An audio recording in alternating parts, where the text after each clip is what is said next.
The homeless, many have virtually no educations. Many are alcoholics who are not recovering. Many of them are drug addicts, but they are homeless. They don't fit into the American society. It's difficult to know precisely just how many of them there are in our country, millions, some people say.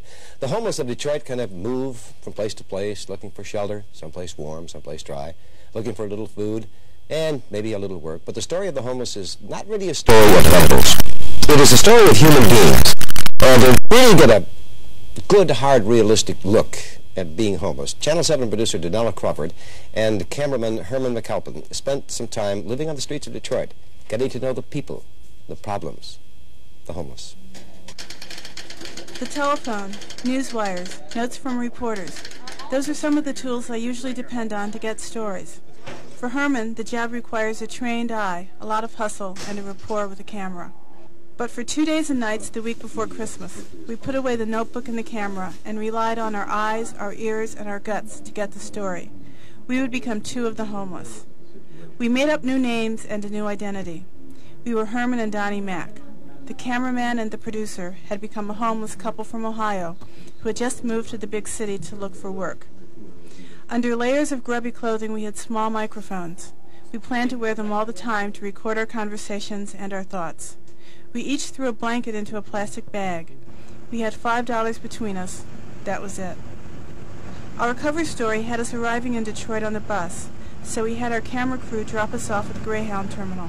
From there, we began our odyssey into homelessness.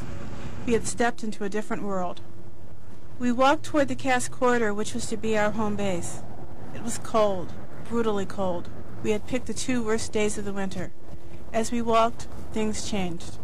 We changed.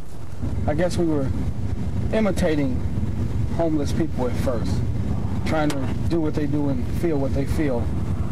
But it really didn't sink in that we were looked at or thought of any differently than anybody else until I got the courage up to ask a man, "Hi, sir, you think you can spare a quarter so we can catch the bus?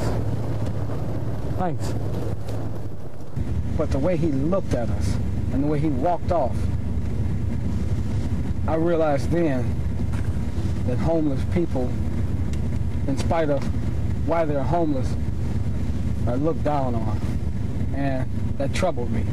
We thought selling blood plasma might be a way to get cash. They pay $15, but we found out you need a picture ID and Social Security card. We had neither. We also had to get shelter.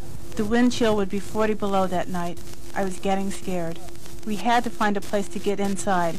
We would not survive a night outdoors. The knot in my stomach was getting tighter. I knew the Homeless Union had a drop-in center on Cass. Tonight at 11, we'll take you inside. You may be surprised at what you see. In Detroit, I'm Donella Crawford, Channel 7 Action News, reporting.